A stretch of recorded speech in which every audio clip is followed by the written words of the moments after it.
everyone, I'm Vincent. And I'm Phyllis. We have 3 children. Oldest is Faith, second is Grace, and the third is Isaiah. And how old are they? They are 10, 8, and 2.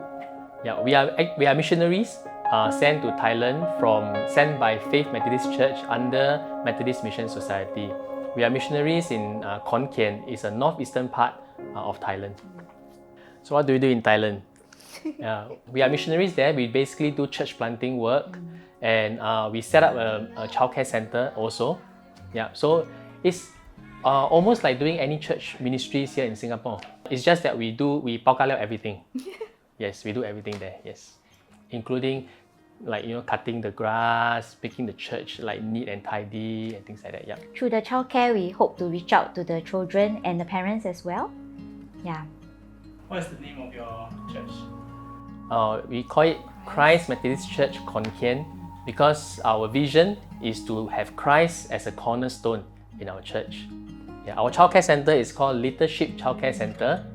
Yeah, because we see all these little children as like sheep that we want to shepherd. Yeah. When you had to leave for the mission field, what was going through your thoughts when you knew that you had to bring your children? In 2012, between 2011 and 2012, where God sort of confirmed with me to leave my teaching career into the missions field. Right. At that time, Phyllis, she just gave birth to our first child, Faith. Right. And of course, the thing that comes to our mind, 2 things. One, finances, whether we can manage, because Phyllis is a stay-home mom. Yeah. So if I quit my job and go into full-time ministry, right? So can we support the child and things like that? I mean, God really just provided a way out for us with support from the church. That even with the sum of money that comes to as family allowances, right? We are able to support the family. Yeah. And then the second thing, perhaps we think about at that time, things like education, all this also comes into mind. So ultimately, we are going to missions field. So we are thinking, should we send the child next time to childcare center? Not childcare center, sorry. What is that called? Nursery and things like that. Yeah. And then subsequently to the government school, right? So we said, since we are going to the missions field, so we decided, let's just homeschool them right from the beginning. Right? Yeah, all these are kind of like preparation. Yeah, so because when we know we received the calling from God to go to Thailand, right, we have to prepare way before. Yeah, and so of course education is one of it. Yeah, and I also remember when I conceived Faith, our firstborn.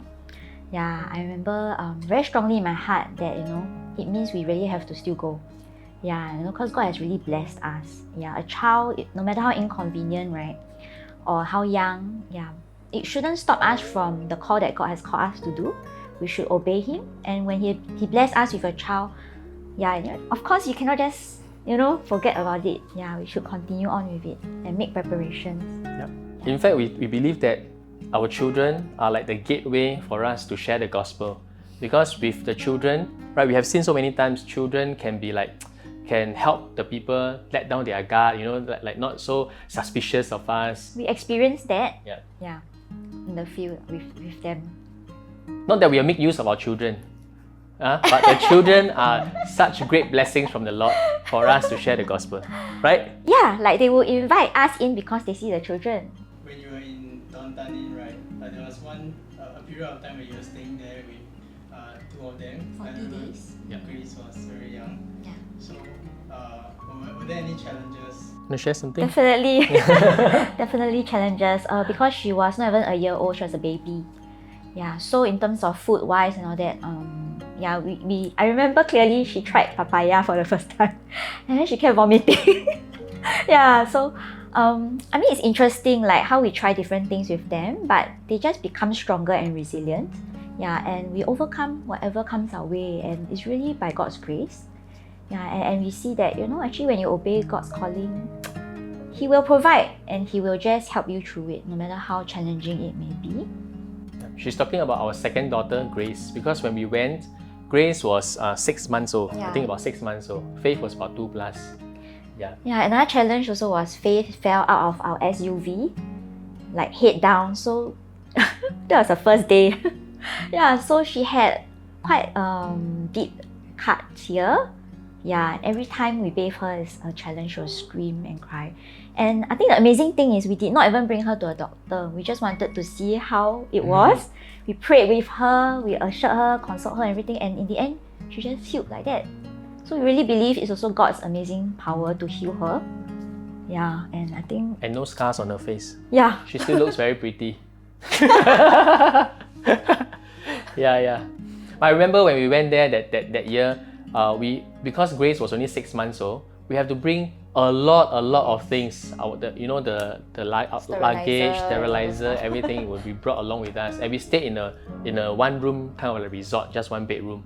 And there were like insects everywhere. But thank God, I think the children, they were too young, they don't understand insects, they're not scared. So they are just like happily playing with the rest of the children in the village also.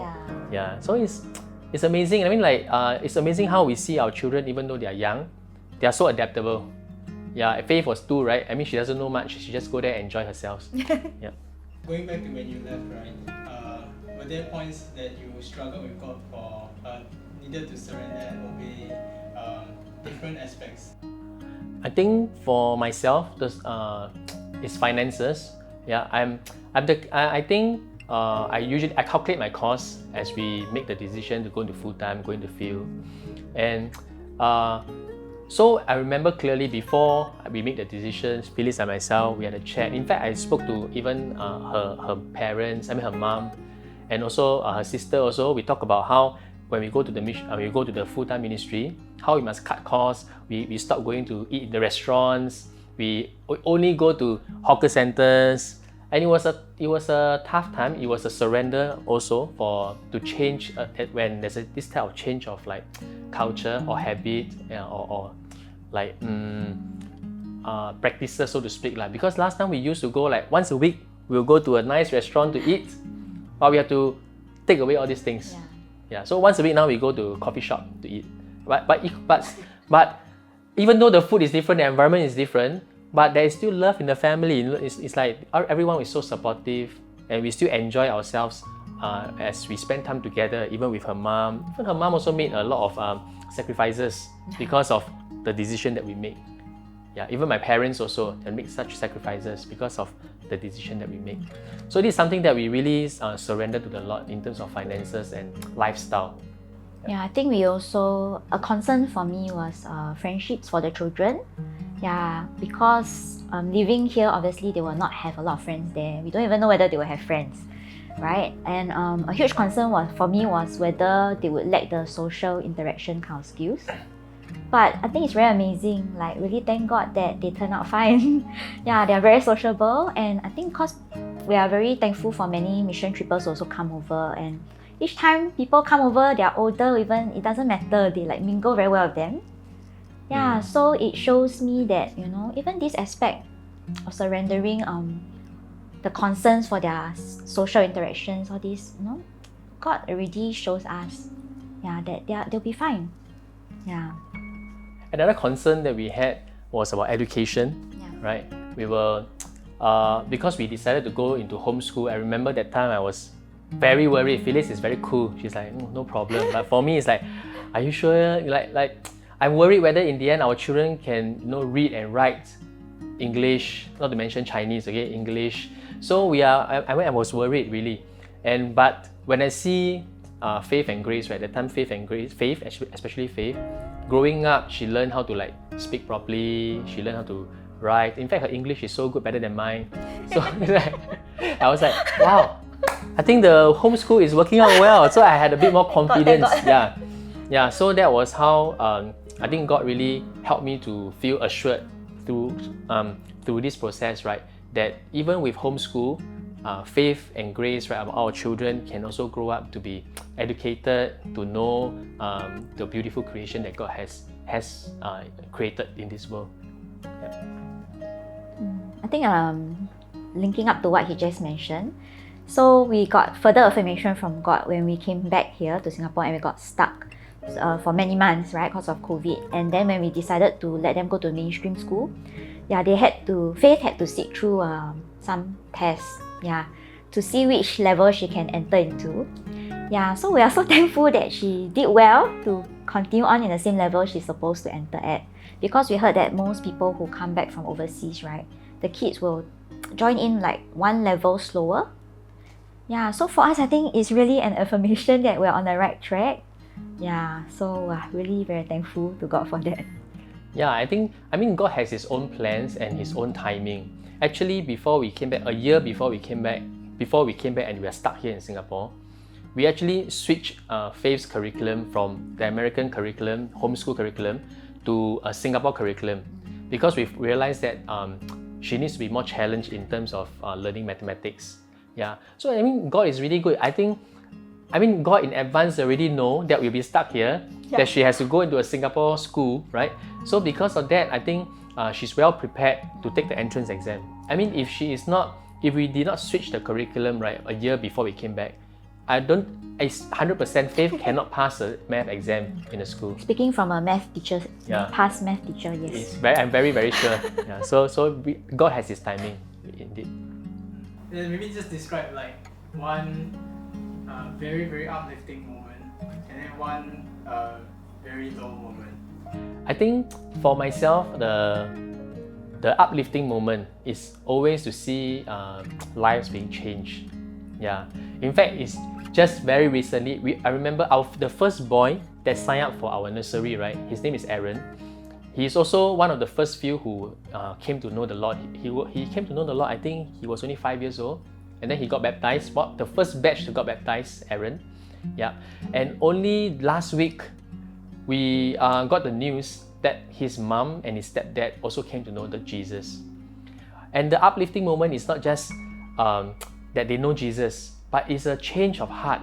Because what happens is the mom, right? The mom, after following through our Bible reading plan, right?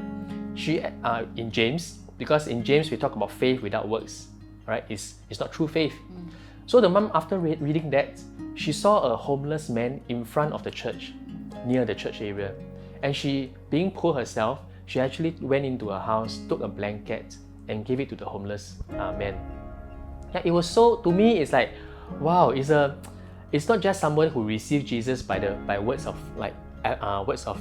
affirmation or just saying it, but it's someone who say it and want to act out that faith, through belief. I think that to me is a very uplifting moment. Yep. Yeah, I think apart from the salvation that we see, an uplifting moment would be having our children being baptized, choosing to be baptized as well in the Thai church. Yeah, I mean, like, we can reach out to so many people, right? But if our children themselves don't have Jesus in their heart, then it would be a failure as parents. Yeah. So having them experience, and see how we reach out, when we pray with them at night and all that, and they feel that love for the people there too, and ultimately when they decide they want to take that step of baptism, I mean, that itself is definitely very uplifting. Yeah. Perhaps one of the down moments is always related to visa. We always have problems when it comes to application for visa. I remember it was beginning of last year, we had to renew our visa, but we couldn't get the letter from the government to renew our visa. It was in January. Yeah. So even on the last day, the governor still hasn't given us the letter to renew our visa. So we have to tell our children, we must pray. I mean, but these are moments that our family will really pray very hard. So we told the children, you must pray, if not, right, we will illegal immigrants. Yes, we are illegal immigrants. Yeah.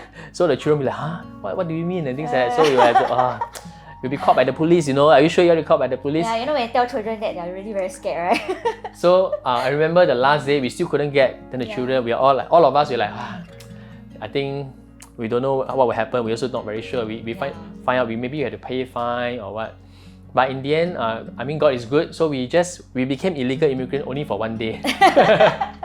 So thank God the governor gave us a letter on the next day, and then we renewed our visa. So I think all these are part and parcel of how the children also see us trusting the Lord. I mean, we are not say we are like not worried at all. I mean, especially for myself, I speak for myself. I'm worried And I show it to my children also. But at the same time, I think the children sees that even in our anxiety, we continue to trust the Lord and surrender and pray and trust that the Lord will give us the best according to His time. Yep. During that whole, maybe like 1 whole year of getting pregnant and giving birth in Thailand, were there any moments that really encouraged your faith? I think it's interesting because we were never ready for a third one. Yeah, but somehow it came to a point whereby we had the same alignment, like, okay, you know, maybe it's okay, we can have one more. Yeah, because you always feel like you have children is a huge commitment. Yeah, and also you are not just children, you know, you have the responsibility to disciple them, like from birth all the way, you know, as long as you're around. Yeah, it's a huge responsibility. You don't just take it lightly. So but when God gave, and I knew God would give actually, because God gave me the faith to trust Him. It's okay to have one more. That itself already was a huge challenge. Yeah, and then when He gave, then I found out that I couldn't have epidural if I wanted to have a natural birth. Yeah, because in Thailand it's just like that. Unless you do a C-section, then you are allowed to have epidural, which is anesthetic. Yeah, and for my first two deliveries, the first two births, right, for the children, I had epidural. Yeah, so I know how contraction feels like and all that. Yeah, but I did not know how it would feel all the way. So I was, of course, anxious, but the whole 9 months of praying, and God assuring me, you know, He will help me through it. Yeah, really helped me to trust Him even more, and my faith really increased. It really increased. Yeah, and to me, it was a spiritual birth. Yeah, which I'm very thankful for too, because I had a missionary friend who has 4 kids. Yeah, and she was also the one who inspired me, you know, challenged me, you know, that you can have a spiritual birth, you know, you can really trust God, He can do this for you. Yeah, and I did. Yeah, and God really showed me that, you know, I was, I could just bear with the with the pain and everything, and I didn't know I could. Yeah, it wasn't as bad as I thought. Yeah, and everything just went very smoothly. You know, throughout the pregnancy, God also gave me a song to hold on to. So while I was having the contractions and all that, right, that song just kept ringing in my head about fighting the battle with God. Yeah. So He was really the one that helped me through it. Yeah. Yep, I was there.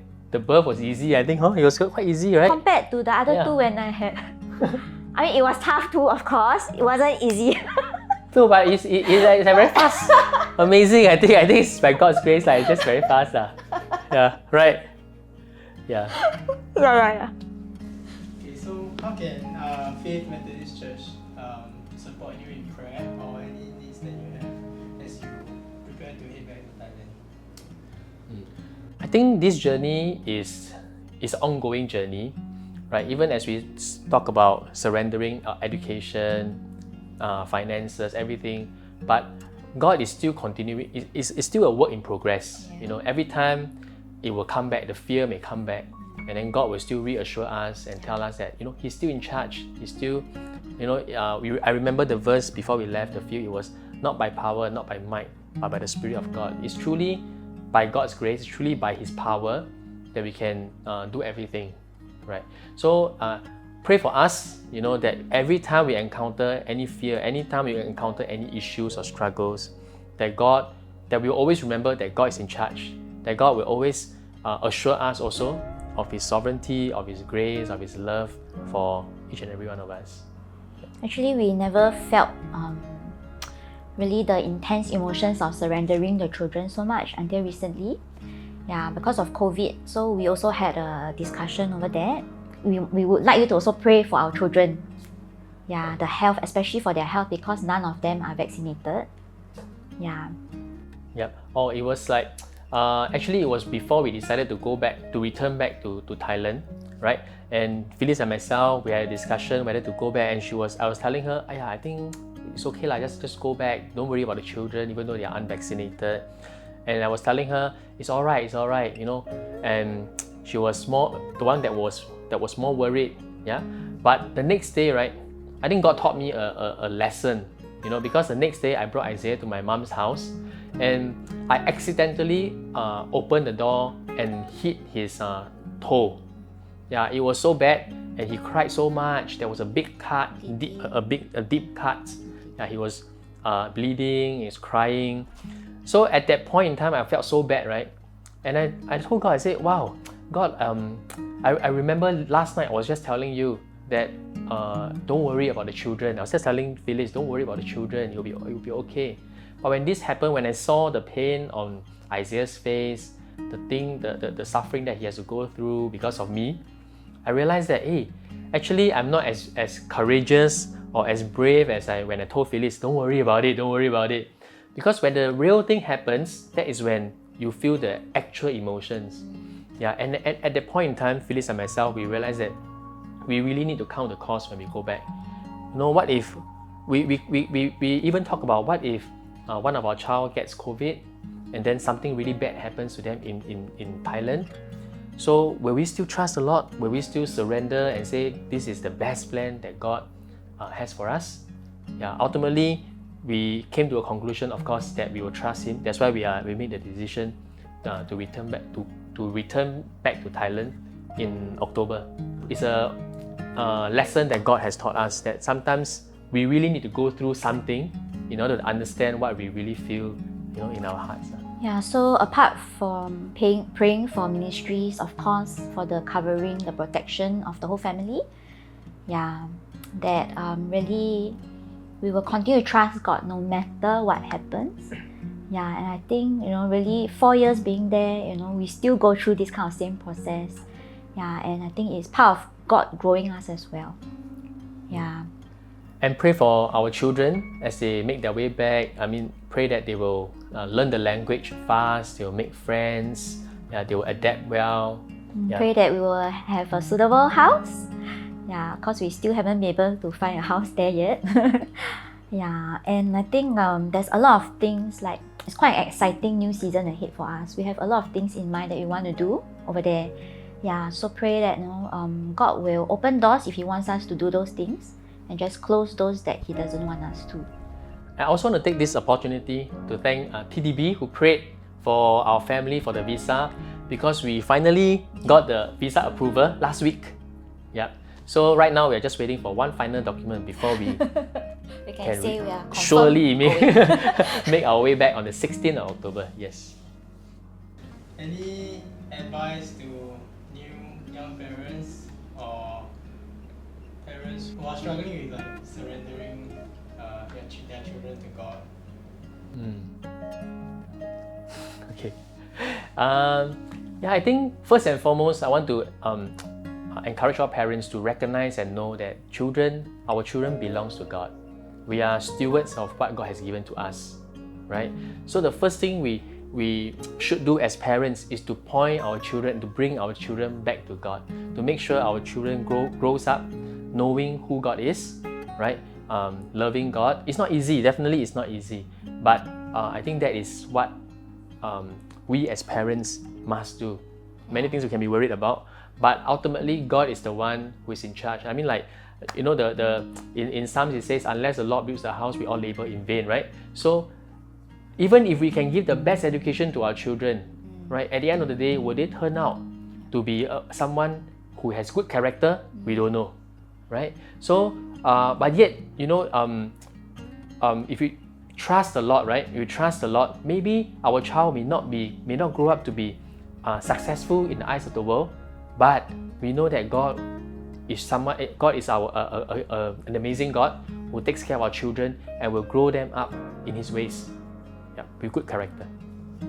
Yeah, I would say the children don't belong to us. You know, it's really on loan to us, and then one day we'll not be around. So it's like we can give them, you know, the best of what the world may think it is, the highest education, or like lots of material stuff and everything, you know, a lot of skills even, you know, to teach them, you know, and all that. But if they don't have resilience, you know, they don't encounter failures, you know, they will find it very hard to survive in life, because it's a fact, you know, it's a broken world. Yeah, everybody has to face failures, but if we keep on protecting them and just giving them the best in everything, yeah, that is actually also setting them up to fail. If you don't teach them the other side of it, of what life is really meant to be also. It's not just about pursuing all these things. Yeah, and really giving the greatest gift of God to them. That's how they can really go through life with resilience, knowing there's always hope, even if they fail. And that is really what the world needs, I feel, hope. Yeah, and especially for these children who are just, I would think, struggling, yeah, in Singapore, in the system, like trying to do their best in everything. Yeah, so I would think that's my advice. Thank you for watching. Through these stories of faith, we hope to foster a culture of vulnerability and openness within our church community. If you would like to share how God has worked through your life, or if you think that your past struggles may encourage someone in this present moment, kindly drop us an email. If you're new to this church, come and visit us on our live stream on Sunday mornings, or you can visit our website at faithmc.sg. Be sure to subscribe to our channel so that you can keep up with our stories of faith.